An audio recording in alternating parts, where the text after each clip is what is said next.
Bonjour et bienvenue dans cette vidéo découverte des oiseaux européens.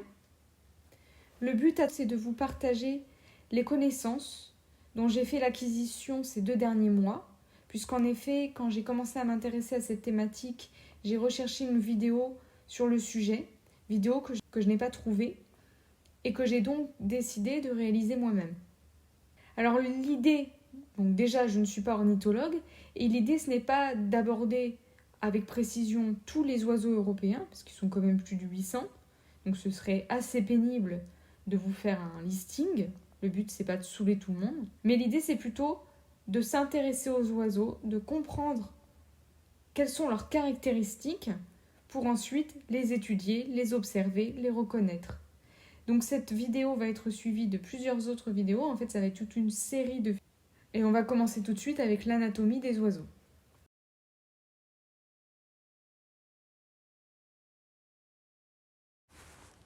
Alors, je viens de parler tout de suite du terme d'anatomie, mais en fait, le terme le plus approprié, ce serait plutôt le terme de morphologie, puisqu'en effet, l'idée n'est pas de fouiller de fond en comble ce qu'est un oiseau, mais plutôt de comprendre comment est fait un oiseau pour pouvoir ensuite mieux les observer, les étudier, les analyser, pour pouvoir les différencier en fonction des ordres, des familles, des espèces.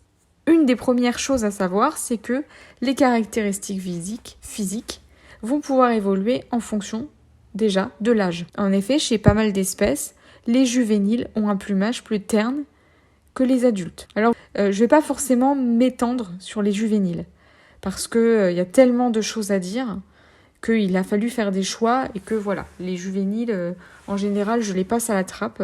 Mais sachez que chez pas mal d'espèces, les juvéniles ont un plumage plus terne que chez les adultes.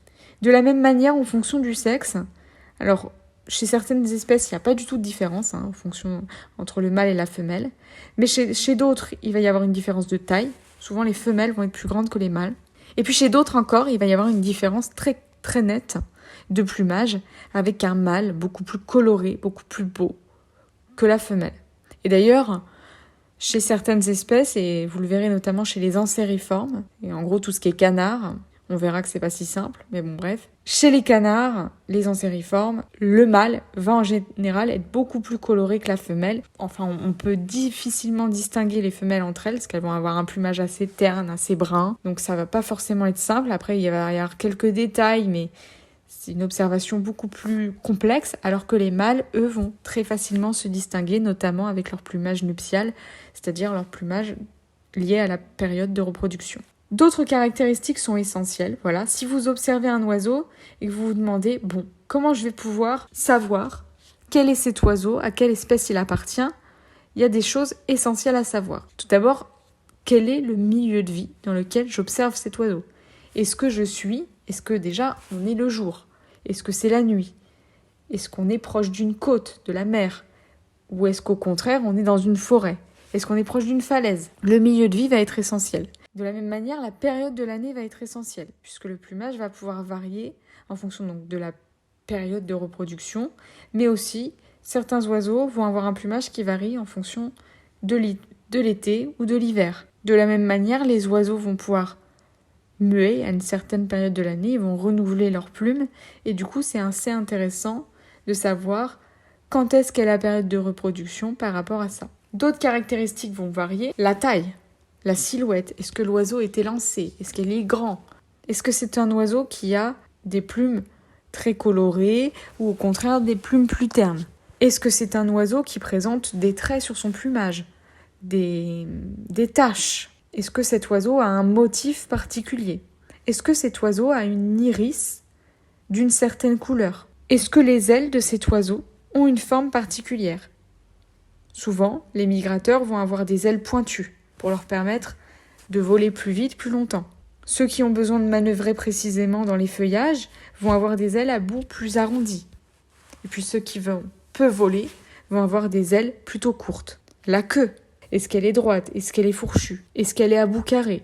Les pattes. Les oiseaux des milieux aquatiques vaseux vont avoir de longues pattes. D'autres vont posséder des palmes pour nager, pour plonger. Le nombre de doigts, 3 ou 4. Leur positionnement. Est-ce que les 4 doigts sont orientés vers l'avant ou est-ce qu'on a un doigt à l'arrière ? Le bec. dont la forme et la taille vont varier en fonction de l'alimentation de l'oiseau. Ainsi, un bec fin avec des vibrisses correspondra souvent à un insectivore, donc c'est-à-dire un oiseau un peu plus arboricole ou un oiseau qui passe beaucoup de temps dans les airs et qui va gober les insectes en volant. Un bec pointu, plus ou moins épais, pourra être intéressant pour les graines, chez les granivores.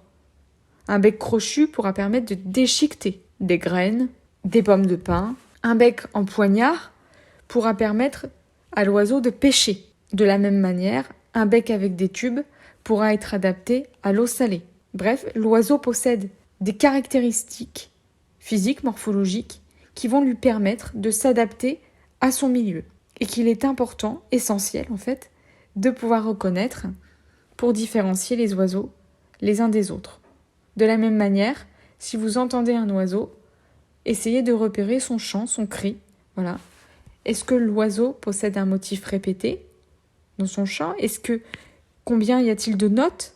Quel est le rythme de ce chant ? Est-ce que ce chant est plutôt monotone ? Est-ce que ce chant monte vers les aigus ? Est-ce que ce chant descend vers les graves ? Chaque indice va être important à prélever pour reconnaître un oiseau. Qui dit oiseau dit plume. Alors on retrouve chez toutes les plumes la même structure, c'est-à-dire un rachis, un axe central, avec à son extrémité un calamus, et puis autour du rachis, l'étendard ou vexille, composé de barbes accrochées au rachis, et ces barbes étant composées de barbules et de crochets. Donc ces plumes, elles ont une structure complexe. Pourquoi ? Eh bien parce qu'elles assument plusieurs fonctions. Une fonction esthétique en termes de reproduction, des fonctions de thermorégulation, donc elle va permettre à l'oiseau de maintenir sa température interne, notamment en période d'hiver. Elle va aussi assurer des fonctions de protection contre l'environnement, contre la sécheresse, contre l'eau, contre les impuretés. Chez certaines espèces, des fonctions de camouflage. 3 grands types de plumes, les rémiges, c'est-à-dire les grandes plumes, qui sont les grandes plumes qui permettent aux oiseaux de voler, qui sont plus ou moins développées. Les couvertures alaires, qui sont les petites plumes qui recouvrent la peau de l'aile, donc aussi appelées duvet. Et puis les plumes de la queue, qui sont les rectrices, qui permettent de donner la direction, donc qui permettent à l'oiseau de s'orienter en vol. Ces plumes, elles sont remplacées régulièrement lors de la mue. Elles vont changer au fur et à mesure de l'année, je l'ai dit tout à l'heure, voilà, en fonction de la période de reproduction, en fonction de la saison, est-ce qu'on est en été, est-ce qu'on est en hiver. Et puis elles vont être entretenues avec beaucoup de soin, et notamment elles vont être entretenues grâce à une glande qui est la glande uropygienne, qui est située au-dessus de la queue. Et cette glande, elle va sécréter un produit huileux qui permet d'assurer la résistance des plumes à l'eau et au soleil, et donc d'assurer la fonction de protection de l'oiseau. Maintenant que nous avons vu la morphologie des oiseaux, j'aimerais qu'on s'intéresse à leurs caractéristiques. Contrairement à ce qu'on pourrait penser, les oiseaux ne descendent non pas de ptérosaures, c'est-à-dire les dinosaures volants, mais bien des dinosaures céropodes dont fait partie le T-Rex. Ce sont donc des vertébrés à sang chaud et à plumes, dont le membre antérieur ont été transformés en ailes. Les oiseaux, ce sont aussi des animaux qui ont pour particularité de réaliser pour certains des grandes migrations. Alors cette migration, elle va pas être retrouvée chez toutes les espèces. En fait, elle va être retrouvée majoritairement chez les insectivores, puisque les périodes d'hiver vont être très compliquées. Ils vont devoir parcourir de très grandes distances pour retrouver des insectes et ainsi ne pas mourir de faim. Donc ces oiseaux migrateurs, ils vont souvent avoir des ailes plus longues, adaptées pour planer, et ils vont alterner des phases de halte où l'oiseau va reconstituer ses graisses et des phases de vol pendant lesquelles il va brûler son énergie. On peut aussi dire que les oiseaux ont différents rôles. Donc premier rôle, ça va être la dispersion des graines. Ils vont récupérer des graines qu'ils vont essayer d'aller stocker quelque part et puis ils vont les oublier, ce qui fait qu'ils vont participer à la dispersion de ces graines. Ils vont avoir aussi un rôle de pollinisation, puisque en allant butiner une fleur, puis une autre, puis encore une autre, ils vont participer à cette pollinisation. Ils vont avoir un rôle de régulation biologique, donc en étant notamment prédateurs de certaines espèces. Je pense notamment à certains rapaces qui sont prédateurs des campagnols, par exemple, et donc qui vont pouvoir réguler les populations de ces espèces-là. Ils vont avoir un rôle d'équarrissage. Alors l'équarrissage, on le verra notamment avec les vautours. C'est tout simplement l'élimination des carcasses, des cadavres. Un rôle essentiel. Et puis un rôle d'ingénierie en créant des cavités. Certains oiseaux vont avoir une spécialité, notamment les pics. Ils vont pouvoir comme ça aller creuser dans les arbres. Et donc ils vont créer des cavités qui vont servir à d'autres espèces animales. Et puis un oiseau, c'est aussi un animal qui chante. Alors tous ne chantent pas, mais pour certains, ils chantent. Et ce chant, il est important pour signaler le territoire, pour avertir d'un danger ou pour séduire sa future partenaire, parce que ce sont beaucoup plus les mâles qui vont chanter. Et en parlant de séduction, il est important de noter que les mâles vont souvent être plus colorés, comme je le disais tout à l'heure, que les femelles, puisque c'est souvent eux qui vont avoir, c'est eux en fait, qui vont avoir à charge d'assurer la parade, qui vont chanter, danser, tournicoter pour attirer les femelles et les séduire. C'est pas valable pour toutes les espèces. De la même manière, les couples d'oiseaux sont très différents en fonction des espèces. On retrouve les deux extrémités du spectre, avec des espèces à longue durée de vie très fidèles, voilà, où le couple va rester ensemble toute la vie, et puis d'autres espèces qui vont avoir au contraire une courte durée de vie et qui vont très rapidement se mettre avec le premier venu, si je puis dire, pour pouvoir assurer la reproduction et la survie de l'espèce. Et puis chez d'autres espèces encore, c'est un mâle qui va féconder toutes les femelles du groupe. Qui dit couple dit souvent juvénile. Et pour faire ces juvéniles, il faut fabriquer un nid. Et ce nid va être aussi très différent en fonction des espèces. On va avoir des nids de brindilles chez les espèces arboricoles, des nids de boue, des nids qui vont avoir la forme d'une cavité dans un arbre, dans de la roche. Et puis il faut savoir qu'au niveau de ces nids, les parents vont avoir tendance à expulser tout ce qui est coquilles et excréments des juvéniles très loin du nid pour ne pas attirer l'attention des prédateurs. Et si la fabrication du nid varie en fonction des espèces, il faut savoir que le nombre d'œufs varie aussi en fonction des espèces. De la même manière qu'une espèce aura plus de chances d'être monogame si elle a une longue durée de vie, une espèce pondra moins d'œufs si elle a une longue durée de vie. Et ce qui est logique puisque une espèce qui a une longue durée de vie a toute une vie pour assurer la reproduction de son espèce. Alors qu'une espèce, au contraire, qui a une courte durée de vie, devra pondre beaucoup d'œufs, ça peut aller jusqu'à une quinzaine d'œufs, pour assurer au moins la survie de quelques œufs et ainsi assurer la survie de son espèce. Il faut aussi savoir qu'ils ne sont pas tous pondus en même temps, ils ne sont pas tous couvés en même temps, ils ne vont pas tous être nourris en même temps non plus, et donc il va toujours y avoir sur une ponte, et notamment sur des grandes pontes, il va y avoir des différences au niveau de la force, si je puis dire, des juvéniles, puisque certains vont être très fragiles, très faibles, s'ils ont été moins nourris, moins protégés, et donc ils vont être entre guillemets sacrifiés. Aussi, il est important de noter qu'entre espèces, certains juvéniles vont être plutôt nidifuges, c'est-à-dire qu'ils vont quitter le nid à peine nés en fait, et ça va être notamment le cas des limicoles, des gallinacées, et puis d'autres vont être nidicoles, c'est-à-dire qu'ils vont être élevés par leurs parents. C'est notamment le cas des passereaux et des rapaces. La maturité sexuelle va aussi varier entre les espèces, allant de quelques mois à quelques années. Encore une fois, une espèce qui a une longue durée de vie pourra se permettre d'être mature sexuellement plus tard qu'une espèce qui a une courte durée de vie.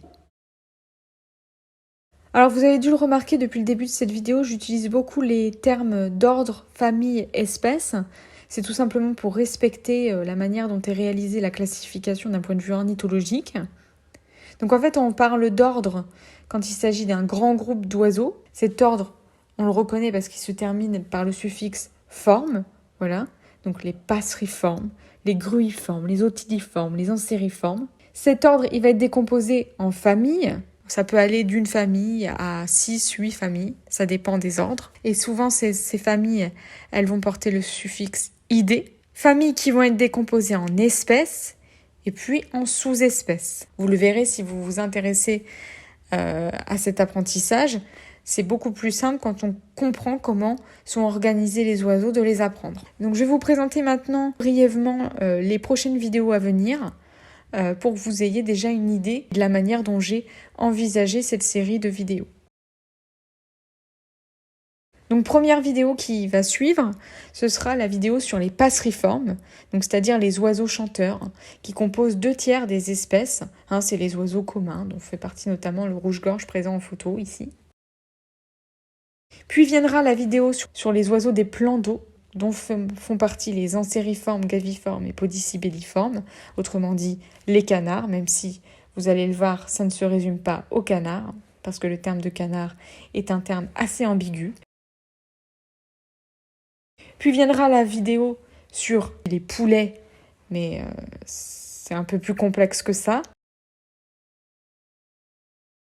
Puis la vidéo sur les oiseaux de nuit, avec les strigiformes et caprimulgiformes.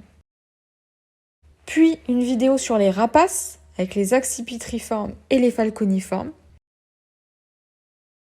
Suivi d'une vidéo sur les oiseaux des côtes et de la mer, avec plusieurs ordres, dont certains vont vous parler, ciconiformes, pélécaniformes, voilà. Parfois, le nom de l'ordre est assez parlant, d'autres fois, il ne l'est pas du tout. Et puis enfin, j'aborderai ce que j'ai appelé les inclassables, donc avec les pisciformes, les colombiformes, etc.